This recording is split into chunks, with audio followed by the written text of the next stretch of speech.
नमस्कार, स्वागत है आपका। और क्लियरली जहां तक एग्रीकल्चर कमोडिटीज़ की बात है, यहां पर क्वालिटी को लेकर चिंताएं बढ़ती रहती हैं। और जो लेटेस्ट रिपोर्ट है, जो लेटेस्ट कंप्लेंट है, वो यहां पर हमने ग्वार की तरफ से आते हुए देखी है। एक कंपनी है कुशल एंटरप्राइजेज, जिसके ओनर हैं कमलेश भट्टर, जिन्होंने चिट्ठी लिखी है NCCL को, जो ये कंपनी जोधपुर से है। और यहाँ पर इन्होंने खराब क्वालिटी को लेकर यहाँ पर चिंता जताई है।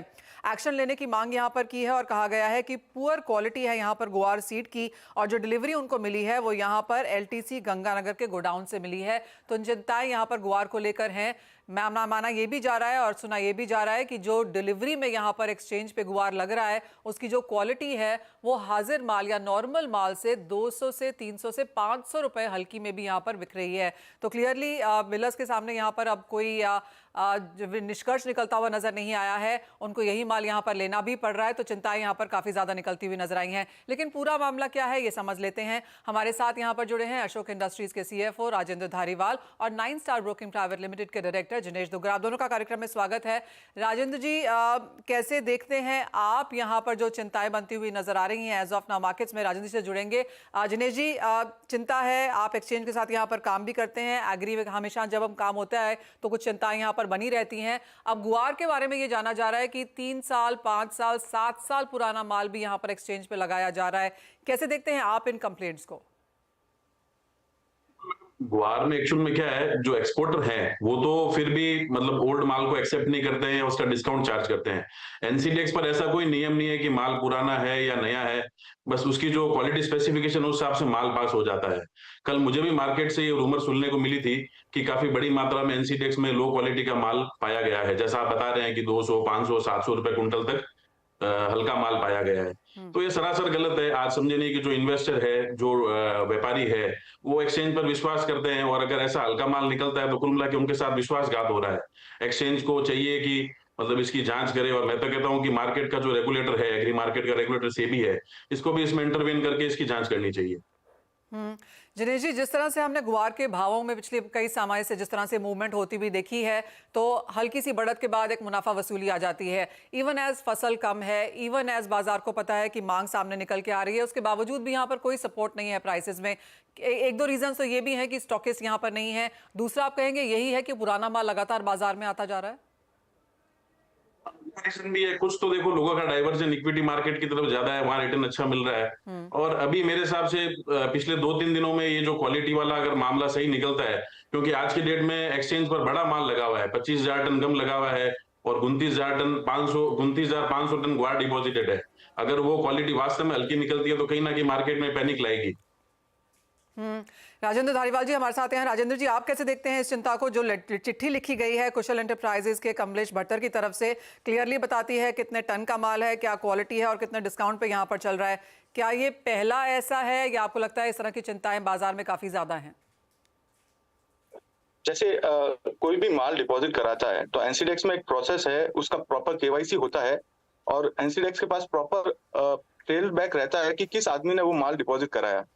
तो जब भी अगर कोई क्वालिटी इशू आ रहा है तो NCDEX में प्रोसेस है जिससे कि अपन NCDEX से मांग कर सके। और जैसे कि उन्होंने किया है तो उन्होंने एक सही तरीका यूज किया है, उन्होंने मांग की है NCDEX से। अगर उन्हें गलत क्वालिटी और मटेरियल मिला है तो एक प्रॉपर प्रोसेस मैकेनिज्म बना हुआ है, और उसको फॉलो करके हमने भी पहले हमारे साथ ऐसा हुआ था, हमें इंफीरियर मटेरियल मिला था तो एक्सचेंज ने हमको क्वालिटी डिस्काउंट दिलाया था। सिमिलर वे पे अगर उन्हें इंफीरियर मटेरियल मिल रहा है तो एक्सचेंज उन्हें क्वालिटी डिस्काउंट दिलाएगी, मेरा ऐसा मानना है।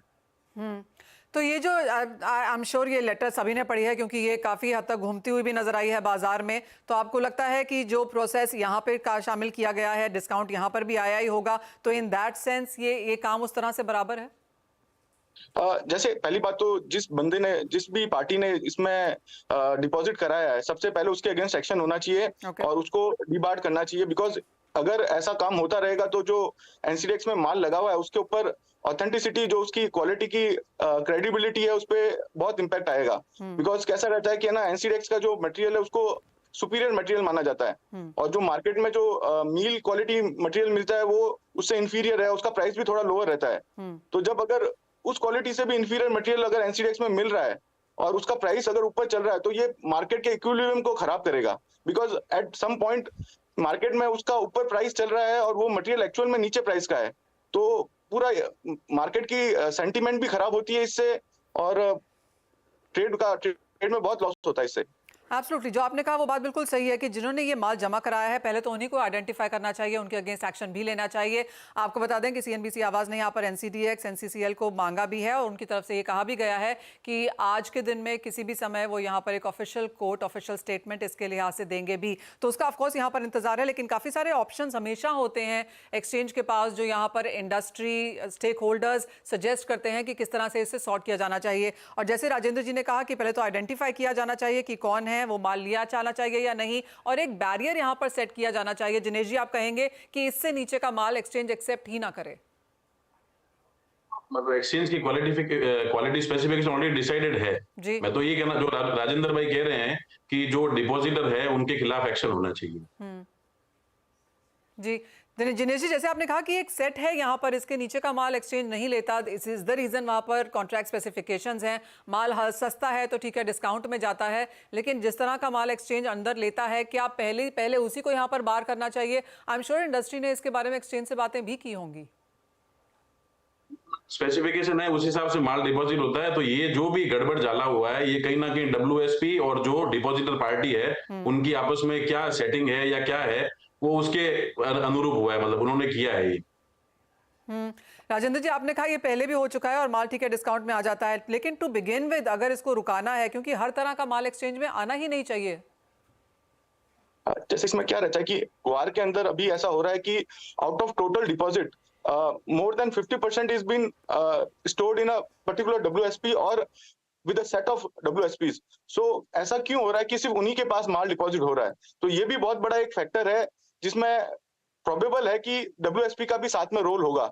अदरवाइज ऐसा नहीं हो सकता कि है ना, इतने सारे WSP है बट कुछ स्पेसिफिक WSP के कुछ स्पेसिफिक लोकेशंस पे ही बहुत ज्यादा माल स्टोर हो रहा है और वहां पे ही क्वालिटी की प्रॉब्लम्स आ रही है। तो एक्सचेंज को भी ये चीज पता है थोड़ा बहुत, उनके ऑफिशियल्स को इस पे स्ट्रिक्ट स्क्रूटनाइजिंग ऑडिटिंग के फीचर्स को ऑन करना चाहिए सो दैट कि जो मार्केट पार्टिसिपेंट्स है उनका फेथ वापस आ सके इसमें। एब्सोल्युटली, जहां तक ये जो चिंता है जो यहाँ पे कुशाल एंटरप्राइजेस ने लिखी है उसके लिहाज से एलटीसी गंगानगर का गोडाउन है जहां पर चिंता देखने को मिली है।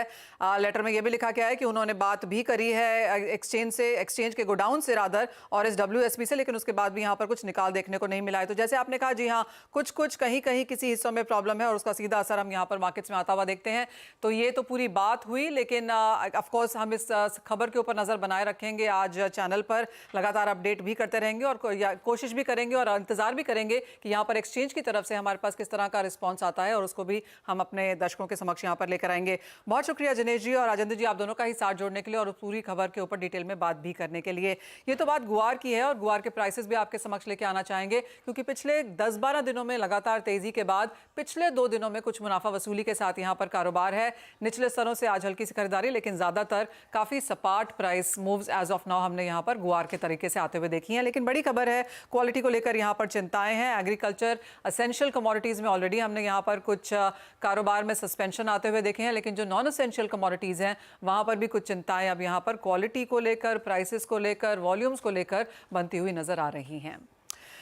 ऑलराइट, ये तो एक्सचेंज के तरीके से बात हुई, लेकिन बात हम यहाँ पर अब दालों पर करेंगे और इसके लिए हमारे साथ India pulses and grain merchant association के चेयरमैन बिमल कोठारी जी जुड़े हैं। बिमल जी नमस्कार। दालों की अपनी ही एक अलग कहानी है यहाँ पर। प्राइसेस की अगर बात करें तो यहाँ पर तुअर उड़द में अभी भी तेजी के साथ कारोबार है। अगर पिछले 3 महीने का, पिछले 1 साल का डेटा उठा के देखें तो prices on the higher side हैं। इंपोर्ट्स अगर देखे जाएं तो वो स्लाइटली वीकर हैं और उसकी काफ़ी सारी चिंताएं भी हैं। और तीसरा जो पॉइंट आपसे डिस्कस करना चाहेंगे वो ऑफकोर्स सरकार की तरफ से है, जहाँ पर हम जानते हैं कि कोड ऑफ कंडक्ट लग चुका है, लेकिन जो कोशिशें हैं वो जारी हैं। और अब जिस तरह की खबरें हैं कि गुजरात, महाराष्ट्र सहित 1-2 और राज्यों में अब ऑफिशियल्स यहाँ पर मिलें और वेयर हाउसेस चेक करेंगे। सबसे पहले उसी खबर पे आपसे जानना चाहेंगे, कैसे ले रहा है इसको इंडस्ट्री? धन्यवाद मनीषा जी, आपने मुझे आमंत्रित किया। देखिए, ये न्यूज लास्ट पिछले हफ्ते से चल रहा है कि कुछ स्टेट्स में गवर्नमेंट ऑफिशियल्स है वो वेयर हाउस विजिट करेंगे। तो अभी तक हालांकि ऐसा अभी तक कोई कदम उठाया नहीं गया है, लेकिन ऐसा मार्केट में न्यूज है, पेपर में भी, मीडिया में भी काफी न्यूज आ रहा है ये तो। लेकिन मेरा इसमें ऐसा मानना है कि सरकार को जो ये warehouse to warehouse जो चेकिंग करना चाहते हैं या देखना चाहते हैं तो उसकी जरूरत नहीं है और ऐसा कदम नहीं उठाना चाहिए, क्योंकि इससे क्या है कि मार्केट में पैनिक होगा। ऑलरेडी हम जानते हैं कि तुअर उड़द में जो एक स्केर्सिटी बनी हुई है, एक शॉर्टेज बनी हुई है, और ये जग जाहिर है कि लास्ट 2 साल से इन दोनों 2-3 सालों से इन दालों में प्रोडक्शन कम हो रहा है। तो इसमें ये कोई नई बात नहीं है, जो दाम बढ़े हैं ये भी कोई आश्चर्य की बात नहीं है, ये एक्सपेक्टेड लाइन में हो रहा है। और इसी कारण सरकार ने इम्पोर्ट भी येलो पीस का खोला है, जो 40-42 रुपया में हमारे यहाँ जो आज 40-42 रुपया में उपलब्ध है। तो इस तरह के जो प्रोडक्ट, ये इस तरह के जो कदम है, मैं समझता हूँ काउंटर प्रोडक्टिव हो सकते हैं। इसके रादर ये करना चाहिए कि आप ट्रेड के साथ मिलकर बात करें और किस तरह सप्लाई को आप आगे बढ़ाएं, एक पॉजिटिव कदम उठाना चाहिए। इस तरह की ये जो कदम है ये बहुत काउंटर प्रोडक्टिव हो सकते हैं, बाजार में पैनिक होगा, लोग माल लाने में और हिचकेंगे। तो इससे अच्छा है कि ऐसा कदम नहीं उठा के हमें एक कॉन्फिडेंस बिल्ड करना चाहिए आपस में, सरकार को ट्रेड के बीच में।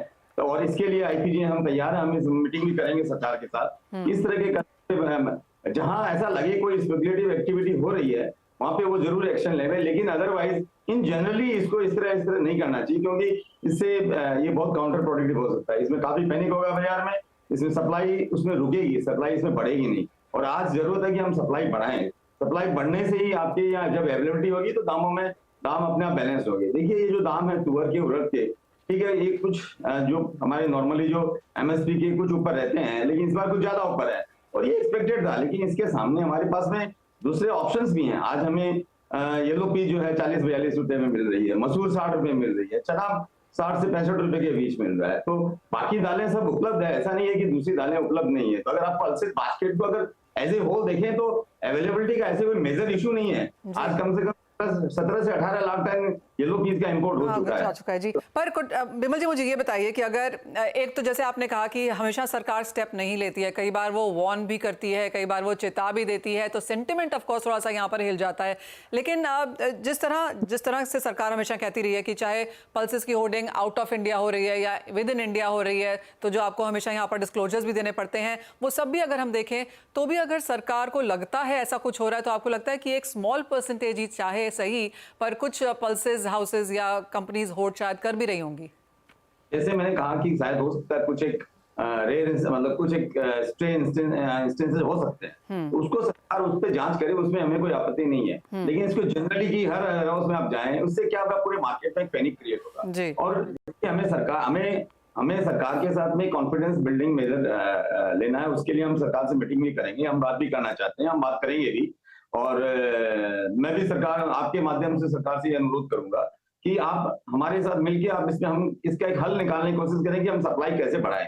देखिए कि तुअर का जो उत्पादन है अभी इस समय म्यांमार के अलावा कहीं भी नहीं है। म्यांमार में 3-3.5 लाख टन का प्रोडक्शन है, लगभग वहां से 1.5 लाख टन ऑलरेडी आ चुका है, 2-1 लाख टन वहां पे स्टॉक लगभग बताते हैं। इसके बाद अब जो नई सप्लाई आएगी वो आएगी अफ्रीका से, जो होगी अगस्त से सितंबर से स्टार्ट। तो अगर हम पैनिक क्रिएट करेंगे तो लोग माल लाने में हिचकेंगे। तो इसलिए मेरा उनसे अनुरोध है कि आप इस तरह, अगर आपको कोई खास इंफॉर्मेशन मिल रही है कि कहीं पे इस तरह का हो रहा है, तो आप उस पर कदम उठाएं। हमें उसमें कोई इशू नहीं है, हम उसमें रादर हम सरकार के साथ हैं कि कोई एक्टिविटी कर रहा है और कोई जानबूझ के मार्केट में मैनिपुलेट कर रहा है, तो हम सरकार के साथ में हमें उसमें कोई इशू नहीं है। लेकिन एक जनरली कि सभी आप ट्रेड हाउसेज में जाके आप इस तरह का एक पैनिक क्रिएट करें, तो इससे क्या होगा, काउंटर प्रोडक्टिव होगा जी।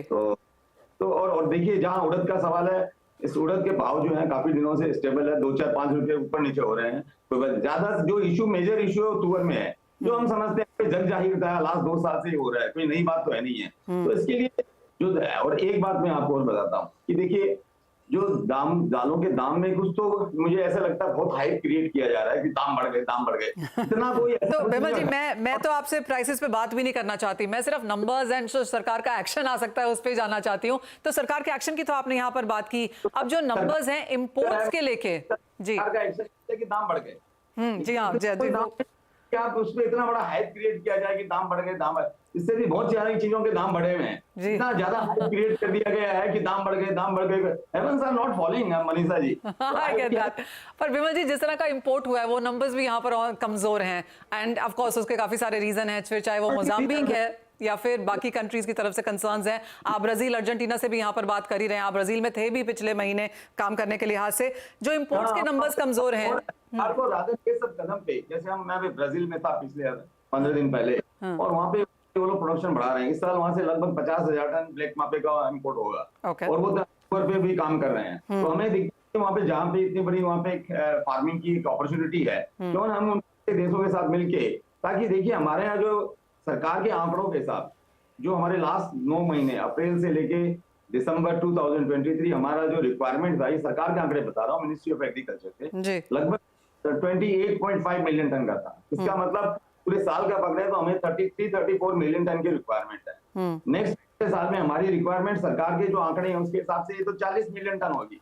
तो हम और हमारा जो दालों पे डिपेंडेंस है, जो हमारा उत्पादन है, वो सारा रेनफेड एरिया है, इरिगेशन बिल्कुल भी नहीं है। तो हमें लॉन्ग टर्म पॉलिसी चाहिए। ये नीजर पॉलिसी, ये इतनी बड़ी जो हमारी जो जनसंख्या है उसके लिए ये इशू को जो नीजर डिसीजंस है इनसे सॉल्यूशन नहीं हो सकता है आपको, और इसके लिए आपको ट्रेड को साथ में इन्वॉल्व करके इसका सॉल्यूशन करना चाहिए कि ताकि हमारी जो सप्लाई बराबर बनी रहे।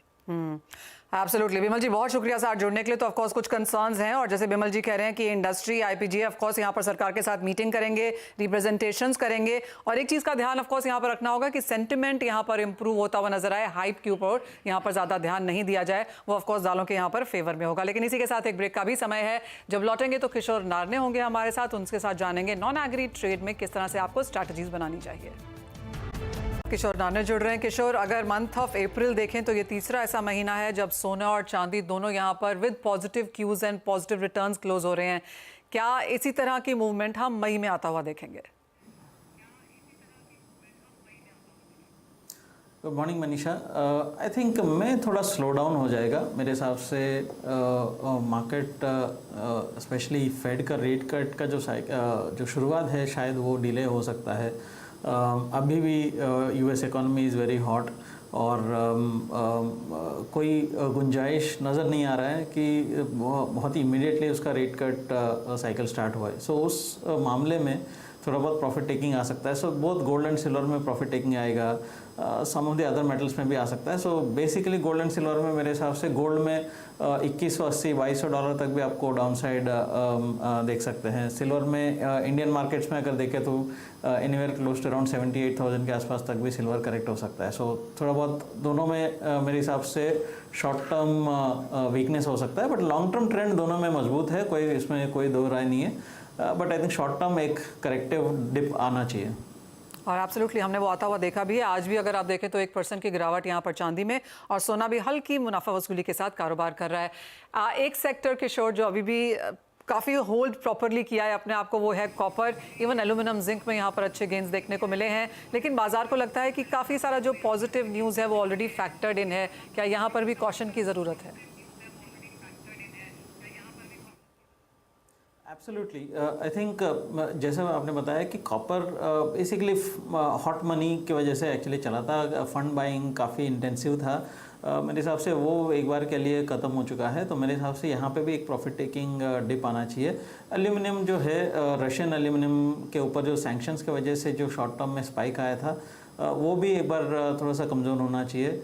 निकल एट द सेम टाइम जो इंडोनेशिया का सप्लाईज को लेकर लास्ट ईयर की one of the worst performing metal था, तो ये बार थोड़ा बहुत पॉजिटिव है। बट आई थिंक ओवरऑल में ऑल द मेटल्स जिसमें कॉपर, एल्यूमिनियम, इवन जिंक, थोड़ा बहुत इसमें करेक्शंस आ सकता है।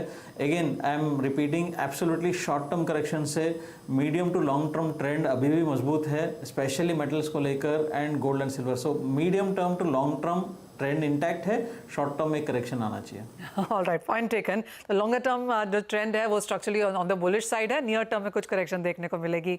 साथ ही यहाँ पर किशोर, एनर्जी एज अ पैक को कैसे देखते हैं? अब फिर से सीज फायर की कॉन्वर्सेशन है, कल यूएस की फेड की मीटिंग है, ऑफकोर्स कुछ एंटिसिपेटेड नहीं है, लेकिन एक गाइडेंस का इंतजार तो रहेगा।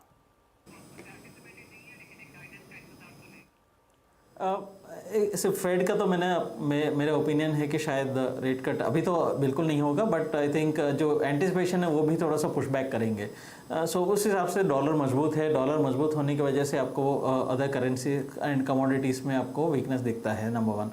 नंबर 2, जैसा आपने बोला हमास और इजराइल के जो पीस टॉक्स जारी है, तो वो एक जो रिस्क प्रीमियम है वो it's been taken off from the table, तो उसके वजह से भी थोड़ा इसमें गिरावट देख सकते हैं।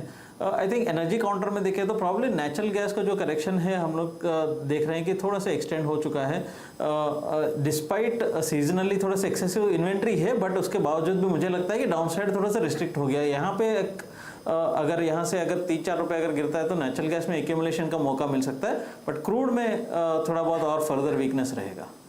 ऑलराइट, तो कच्चे तेल में कुछ मुनाफा वसूली यहाँ पर जारी रह सकती है, लेकिन अगर आपको खरीदारी करनी है तो नेचुरल गैस पे ध्यान दें। यहाँ पर 170 के ऊपर के स्तर यहाँ निकलते हुए नजर आए हैं। किशोर एज ऑलवेज बहुत शुक्रिया साथ जुड़ने के लिए, उन तमाम कमोडिटीज़ पर स्ट्रैटेजीज भी हेल्प करने के लिए। लेकिन इसी के साथ एक ब्रेक का समय है, जब हम लौटेंगे तो बात होगी इक्विटीज़ की।